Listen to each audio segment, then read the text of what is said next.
배운 키워드는 과이불개입니다. 이게 뭘까요? 한자 같죠? 과이불개. 뜻이 있을 겁니다. 여기에요. 기사로 확인해 보겠습니다. 매년 요맘때쯤 되면 대학 교수들 사자성어 하나씩 지정을 하죠. 그래서 1년간에 있었던 여러 가지 상황, 특히 정치 상황을 많이 반영하는 단어를 하나씩 제시를 합니다. 근데 올해는요, 올해 사자성어로는 과이불개가 선정됐어요. 투표를 통해서 뽑는 건데 교수들이 뽑은 올해의 사자성어 과이불개. 뜻은 잘못을 하고도 고치지 않는다. 아, 이게 잘못 과니까 잘못했다. 그러나 고치질 않는다. 개. 바꾸다는 뜻인데 이거군요. 잘못하고도 안 고친다. 이렇게 딱 뭔가 일침을 놓은 것 같네요. 과이불개 이렇게 돼 있습니다. 자, 이 밑줄에는요. 과이불개가 이제 가장 많은 표를 얻은 거고요. 근데 그거보다는 좀 적게 얻었지만 주목받은 내용이 다른 표현들이 있어요. 여기 있습니다. 아래로 가시면요. 과이불개 외에도 덮으려고 하면 더욱 드러난다. 욕계 밑창.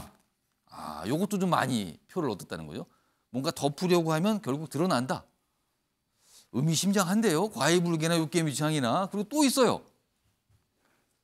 과오를 그럴듯하게 꾸며내고 잘못된 행위에 순응을 한다. 문과수비입니다. 이것도. 아, 이것도 단순하지 않아요. 뜻이 지금요 상황에서 보면은요. 요거는 일단 요 과이불개 요게 집중해서 오늘 현역 의원 두 분께 각각 이 사자성어를 보시고 무엇이 떠오르시는지 우선 박정우 의원님 이 무엇이 떠오르십니까? 어떤 상황이 이걸 설명한 것 같아요. 이 표현으로 어떻게 생각하십니까?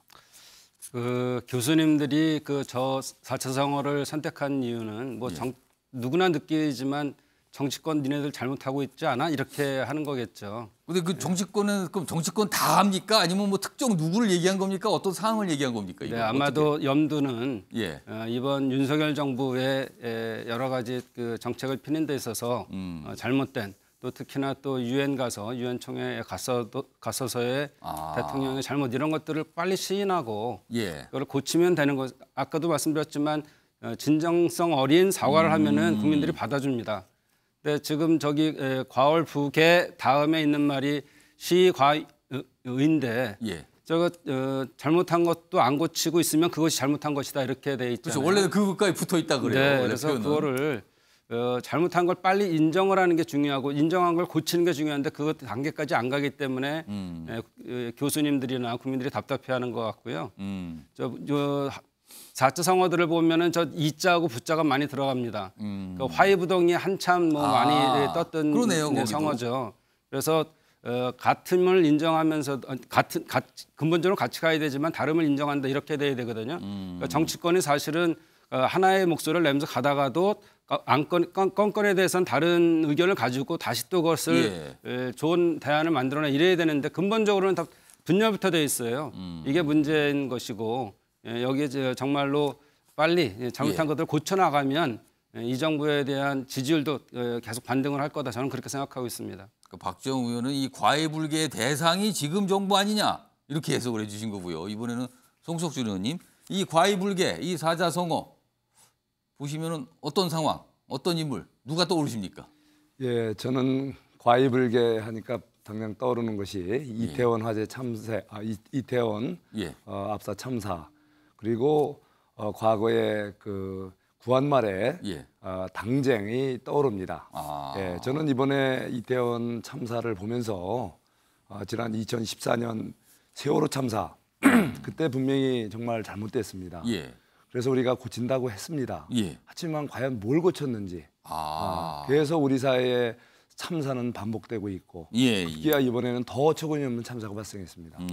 그래서 저는 우리 사회가 정말 이렇게 말로만 책임지고 말로만 고쳤다고 할 게 아니라 진정으로 근본적인 원인을 찾고 거기에 대해서는 진정한 해법을 제시해서 정말 문제 해결을 하고 당쟁으로 그걸 덮을 문제가 아니고 이런 어떤 이 정쟁으로 덮을 문제가 아니고 과학적인 원인 분석과 거기에 대한 대처 방안, 재발 방지 방안을 만들어내는 것이 국민들이 원하고 이 시대가 원하는 것이라고 생각합니다. 그래야 똑같은 일을 겪는데도 바뀌질 않는다 이거죠 예, 지금요. 구한 말에 우리 당쟁으로 나라 잃는 역사적인 과오를 지금 와서 다시 반복하지 않을 수 있는, 다시 말해 역사적 전철을 나쁜 전철을 밟지 않는 우리가 교훈을 바로 과이불개에서 우리가 찾아야 된다 이런 생각을 합니다. 여기 보시면요, 여기 밑줄 위쪽을 좀 보겠습니다. 이 과이불개가 이제 어떤 뭐 책에 있는 표현이거든요, 많이 쓰는 표현인데 이런 일이 지금만 있었던 게 아니라는 거죠. 여기 보시면요, 여기도 설명이 있어요. 한 교수님의 설명인데 세종실록 이런 데 다 찾아보면요 정말 많이 나온다 실록에도. 그러니까 지금이나 예나 잘못해놓고 고치지 않는 게 수두룩했다. 과거에도 그렇게 많이 기록된 표현이라고 합니다. 이게요, 과이불개. 여기 뭐 설명돼 있는데. 자, 요거 윤경호 의원님하고 최영철 편집위원께는 제가 뭐 요거 포함해서 질문을 하나 추가로 드릴게요. 여기 보면 과이불개 이외에 뭐 욕계미창, 뭐 누란지위, 뭉과수비 뭐 등등 여기 보면 뭐 군맹무상 뭐 이런 표현가 많아요. 여기 이거를 문항이라고 생각하시고 예시라고 생각하시고요. 윤경호 의원께서는 올해를 설명하는 가장 좋은 표현으로 무엇을 고르시겠습니까? 이 과이불개 포함한 다른 표현까지 포함해서요. 그 중에 하나. 저는 욕계미창이라는 말이 더 와닿고 욕계미창. 과이불개와 딱 연결이 되더라라는 생각이 들어요. 예. 자, 대한민국의 올해의 인물을 꼽으라고 하면 누가 뭐라고 해도 윤석열 대통령이에요. 예. 새롭게 권력의 정점에 올라갔고 그 이전 정부에 대한 부정 때문에 국민들이 어떻게 보면 표를 몰아줬어요. 그러면 그만큼 기대가 크고 권한도 커졌지 않습니까? 그러니까 책임도 커진 거고 욕도 그만큼 많이 먹어요. 그런 점에서 교수들이 저렇게 지적을 한 건 전 뭐 두루뭉술하게 지적을 한 게 아니라 윤석열 대통령을 딱 집어서 얘기를 한 거다. 어떤 표현? 욕계미창 말씀하시는 겁니까? 뭐 과이불개, 욕계미창이 저는 딱 두 개가 연결이 된다는 건데. 자, 그러면 올해 윤 대통령의 언행 중에 뭐가 국민에게 가장 기억에 남습니까 하면 아까 박정원 의원이 말씀하신 뉴욕 가서의 그 발언, 그리고 그걸 온 언론이 다 보도했잖아요. 그게 그런데 왜 하필 MBC만 또 도드라져서 MBC만이 주된 싸움의 상대가 되는 양 됐고 더 어처구니 없는 일은 그걸로 인해서 세상에 얼마나 조롱과 뭐라 그럴까 냉소가 많이 퍼졌어요. 마치 뭐 듣기 평가 시험 뭐 이런 얘기까지 나올 정도예요. 잘못된 거 그냥 사과하고 그리고 그걸 오히려 어떻게 보면 정면 돌파를 했다면 넘어갈 수 있는 건데 욕계미창이라는 저 뜻처럼 덮으려고 하니까 오히려 더 논란만 키운 거 아니에요? 그 논란을 키웠다는 건 뭐냐? 그 이후에 윤 대통령의 다른 언행에까지도 그 그림자가 더 씌워졌다 이거죠. 그러니까 이건 이런 자리에서 제가 누차 말씀드립니다. 반면교사로 삼아야 되는 거예요. 이미 지나간 거에 대해서 다시 꺼내서 얘기하는 거 소용없죠. 그렇다면 내년 국정 운영 때부터는 제발 그런 사안이 생겼을 경우에 그냥 시원하게 쿨하게 영어로 사과해버리고 잘못된 거 인정해버리고 넘어가면 오히려 더 그걸로 인해서 발판이 돼서 박수를 받을 수도 있다. 거듭 말씀드립니다만 자 이제 집권 여당이 됐어요. 집권 세력이 됐어요. 그러면 그만큼 권한이 커진 만큼 책임도 커졌다는 걸 그래서 더 비판과 욕을 많이 한다는 걸 알았으면 좋겠습니다. 자, 이번엔 최영철 편집위원 여러 가지 표현이 이제 후보로 등장한 거예요. 뭐 결정은 됐지만 이거 전국에 있는 교수분들께서는 이렇게 골랐는데 최영철 편집위원 여러 가지 문항이 주어지다면 어떤 걸 선택하실까요? 누란지위를 고르고 싶은데 누란지위. 그만큼 지금 나라가 굉장히 위태롭습니다. 지금 윤경호 의원님은 윤석열 정부의 책임을 굉장히 강하게 질타하셨습니다. 물론 책임 강합니다. 근데 민주주의의 공고와 수준을 결정할 때 평화적 정권 교체를 아주 주요한 지표로 듭니다.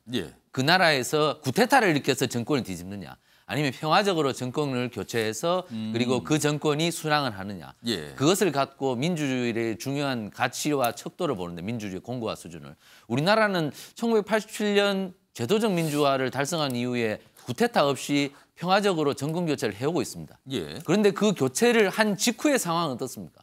항상 시끄럽습니다. 항상 시끄럽고 핥히고 너 죽고 나 죽자. 아까 뭐 장제원 의원 얘기 들으면 뭐 너는 자객이야. 너는 칼을 갖고 있어. 이런 식으로 서로를 그런 식으로 바라봅니다. 총만 안 들었지 실제는 전쟁 같다 이거죠. 그렇습니다. 정권 교체를 한들 그 정권 교체는 불안한 정권 교체입니다. 예. 그것은 제대로 된 정치가 굴러갈 수 없습니다. 증오밖에 남아있지 않고 언제 누가 나의 뒤통수를 칠지 모릅니다. 일요일 날 국회를 막 엽니다. 예. 국회가 그렇게 부지런해서 엽니까? 상대를 공격하기 위해서 일요일 날 국회를 엽니다. 그 본회의장에 지금 뭐 전기값 오른다는데 본회의장 전기 키면은 전기가 굉장히 많이 나갑니다. 그 넓은 공간에. 예. 사실 그것이 그렇게 시급한 사안이었습니까? 그런데도 우리 정치가 이렇게 하고 있습니다. 영국이요. 그 왕권을 제한하는 대헌장을 1215년쯤에 만들어내서 그때부터 왕을 견제하는 의회가 활동을 합니다. 예. 그렇지만 왕정을 버리지 않습니다. 왜 그렇습니까? 급격한 정권 교체, 그러니까 공화정을 통해서 프랑스의 프랑스 혁명처럼 그렇게 급격한 정권 교체를 해서는 나라가 망한다는 생각을 했기 때문에 왕을 놔주자는 생각을 한 겁니다. 그렇기 때문에 입헌군주제를 계속 해오면서 정치적 안정을 깨해왔던 것이죠. 그만큼 이 정치적 안정이라는 것은 굉장히 중요한데 우리는 지금 평화적 정권 교체를 하면서도 정치적 불안정이 계속되고 있습니다. 그러니 문제 해결이 되지 않습니다. 그냥 서로 핥히다가 끝납니다. 그렇기 때문에 저는 굉장히 위태로운 나라라고 누란 지위를 선택했는데 이제 정권 교체를 했으면 예를 들어 내년 예산 같은 경우는 윤석열 정부가 처음에 한번 해보고자 하는 겁니다. 그런데 그것을 넘겨짚어서 너 그렇게 하면 안 돼. 예산 이거 못 줘. 이런 식으로 하는 것은 정권 교체의 의미를 과연 생각하고 있는 건지 저는 야당에 한번 묻고 싶습니다. 아까 윤석열 정부도 잘못했다고 하지만 서로 양보하면서 타협하면서 가는 것이 민주주의인데 이렇게 가다가는 정권 교체를 한다는 것은 의미가 없다고 생각합니다. 저는 그만큼 우리나라 민주주의가 왜 위태롭다. 여야가 한번 생각해서 대화와 타협을 위한 정치의 복원을 한번 내년부터는 정말 실현하시기를 빌겠습니다. 박정우 의원께서 다른 분들 말씀 드리고 발언 기회 요청하셨어요. 제가 한 1분 드릴게요. 네, 저도 누란 지위입니다. 누란 지위. 네, 근데 이것이 정치의 위기뿐만 아니라 경제 위기도 있기 때문에 고물가, 고환율, 또 여러 가지 상황들이 어려운데요. 또 세계적으로 보면 4차 산업혁명을 통해서의 어떤 변화를 가져가려고 하고 있고 미중 간의 패권 전쟁도 있기 때문에 이때 준비하는 게 굉장히 필요하고 또 국민 입장에서 보면 내년도 경제가 더 어렵습니다. 이걸 위해서 조금 전에 우리 말씀하신 부분도 있지만 사실은 저희가 9일날 원래 8일하고 9일날 열어서 끝내야 되는데 예산을 끝내지 못했어요. 그런데 해임 건의안은 상정한 이후에 72시간 내에 끝내야 되기 때문에 일요일 날 할 수밖에 없었다는 말씀을 좀 드립니다. 알겠습니다. 과이불개. 여기 보면 끝에 마지막 분에 지난해도 뭐 매년 하니까 지난해 사자성어인데요. 여기 또 다시 한번 적어놨네요. 지난해는요. 묘서동처. 고양이와 쥐가 한패가 됐다. 이 무슨 소리일까요? 이거 작년 상황을 이렇게 묘사했다고 합니다. 작년 상황이 고양이가 쥐가 한패가 된 상황이었다. 이렇게 봤다는 거예요. 그래서 새삼 무슨 여러 가지 모습이 떠오르네요. 아무튼 지난해였습니다. 이거는.